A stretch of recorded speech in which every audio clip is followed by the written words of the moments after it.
Here at the top of the show, we're taking a look at how Primrose Court, an assisted living facility for people struggling with extreme mental health issues here in Billings, is shutting down. Owners say the shutdown is due to difficulties in obtaining necessary information from the state's Department of Health, Human and Services in order to receive payments from Medicaid. Hello and good Wednesday evening, everyone. My name is Ren Wadsworth, filling in for John Martin tonight, and thank you for joining us. For the details, we hand things over to our Simran Kamari, who spoke to the owner of Primrose Court today to bring us more details. Hunter Johnson, the CEO and owner of Primrose Inc., says, despite the residential care facility being open and in operation for the last 20 years, they have been facing what he describes as unseen and uncalled for difficulties in having their Medicaid provider ID approved by DPHHS. Because of this, they have been unable to receive payment from the federal government for their services. Now, their residents are having to be relocated to different placements. Johnson says since the facility received their license from the state on April 8th, they have been going back and forth with DPHHS to get their ID number approved so they could file claims with Medicaid. Due to what he calls the ineptitude of Medicaid, the facility had to provide 37 days of care to the residents and compensate their employees out of their own pocket. But the money ran out, and now they're having to shut down. We started the process immediately. We followed every step that they requested of us. And expected it to go like every other licensing process we've been through. The method that they've gone about putting us under has been, in my opinion, nefarious. The simple process of filing claims has displaced people. It has driven multiple assisted livings out of business. No business can operate with no income. But they specifically put us in a situation where they knew we would be operating with no income with the intention of bankrupting us. Johnson has filed an emergency lawsuit against the state's health department in district court to compel their compliance and force the approval of the provider ID number. The situation is still unfolding with questions awaiting to be answered from both ends. We'll follow any developments on this story and share them as they're made available. Reporting in Billings, this is Simran Kamari, Nonstop Local. A short while ago, DPHHS provided a statement to us about this case, saying the reason for the delay is that their application for Medicaid enrollment is still being screened to determine their risk level. They say that generally assisted living facilities fall under limited risk and the process can take up to 10 days. The department says Primrose has been deemed a high risk due to a previous administrative order issued to them in 2022, suspending the current owner's license at the time for violations and non-compliance with regulations. Because the facility is suspending their operations, the residents are being transferred. We'll continue to follow this story. You're watching Nonstop Local Weather. Alrighty, you see her right there, Tracy. You've got a lot to tell us, I'm sure, but it has been a beautiful day today, to say the least. Yeah, a lot of sunshine, not only across the region, but really across the state. We are seeing some very subtle changes, though. We have a little bit of increasing cloud cover coming in from the northwest, so that's going to kind of impact our region as we go through late tonight, expecting to see partly to mostly cloudy skies. And we are tracking just a couple of very light rain showers out of northeastern Yellowstone County going into Treasure County, as well as Prairie County. Now, of course, as we take a closer look at your current conditions, we are seeing temperatures varying anywhere between the mid 60s to low 70s.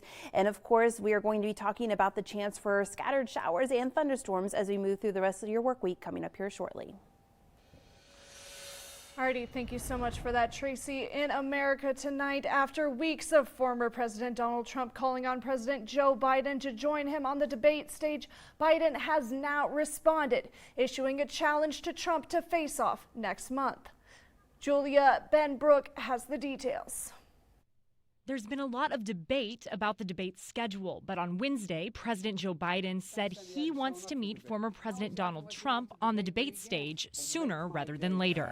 I'll even do it twice.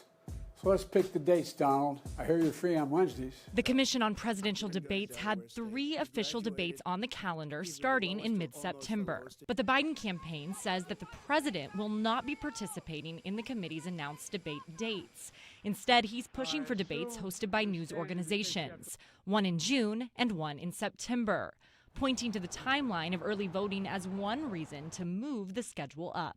I think we're ready to go. The American people deserve to see both of these candidates argue their case on the merits well before people actually go and cast their ballots. Trump has been pushing for a while now for the debates with Biden to start earlier. Anytime, any place, we'll do it anywhere you want, Joe. Trump quickly responded to Biden's new challenge, writing that he's ready and willing to debate at the two proposed times. The two agreed to start with a June 27th debate, hosted by CNN in the battleground state of Georgia. There will be no studio audience, a critical change in format that the Biden campaign believes will make the debates less of a spectacle. Trump says he would prefer, quote, for excitement purposes, a very large venue. Reporting in Washington, I'm Julia Benbrook. And meanwhile, back here in the Treasure State, the primary election isn't even over. But the first debate between Senator Jon Tester and his Republican challenger Tim Sheehy has been set. The debate is set for Sunday, June 9th at Anaconda's Fairmount Hot Springs, northeast of Butte. Third-party candidates will be invited if they reach 10% in polls leading up to the debate. The time has not yet been set, and it is not open to the public, but members of the media will be in attendance. In fact, our own Ben Wyman is a co-moderator of the debate. The debate will be roughly an hour long, recorded live and broadcasted statewide. In international headlines tonight, Slovakia's Prime Minister Robert Fico is in life-threatening condition after being wounded in a shooting after a political event earlier today. Reports say that Fico was hit in the stomach after 4 shots were fired and that a suspect has been detained. The shooting comes 3 weeks ahead of crucial European Parliament elections. There were reactions of shock from across Europe, and some were calling it an attempted assassination, although no motive for the shooting was immediately apparent. Well, we've been talking about it for weeks, and we're finally strapping in for the world-famous Miles City Bucking Horse Sale, which officially kicks off tomorrow evening. Gates will open to the Miles City Fairgrounds tomorrow at 5 for a series of kickoff concerts. Feast of events begins, including racing, a rodeo grand entry, a trade show, dancing. Saturday is when you can expect to see the infamous Bucking Horse Parade and sales, as well as all the previously listed events. The final day of Cowboy Mardi Gras will close with more races and Cowboy Church. A full list of events and times can be found online at thebuckinghorsesale.com. And in case you missed it and want to share another reminder for those who plan to attend the Bucking Horse Sale about a free service that sets out to make sure everyone gets home from the festivities safely. Tipsy Taxi is a free service that gives rides during the weekend of the world-famous Bucking Horse Sale. The homemade taxi cab has been in service for over a decade and was created and maintained by the Cox family and friends. They hope through Tipsy Taxi they can help individuals enjoy everything Miles City and the Bucking Horse Sale has to offer, while reducing the number of people traveling while intoxicated. This year they'll have at least 5 cars out and driving during this weekend, offering rides to and from areas all across their city. And despite Tipsy being in their name, they will not accept tips or any form of monetary compensation for the work they're doing. They just want everyone to enjoy the festivities and make it home safely.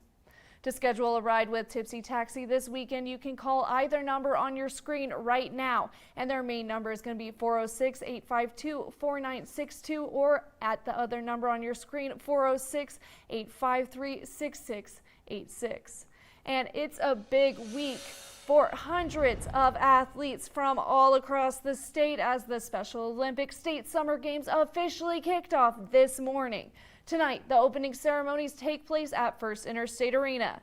And you can see him there. There is John Martin, poised and ready to celebrate alongside the athletes, families, and unified partners. How's it going there, John? Ren Wadsworth, thank you very much. Yeah, absolutely exciting day here in the Magic City. We're at First Interstate Arena right now. Look at the setup that they have for the Magic in the City State Summer Games, Special Olympics.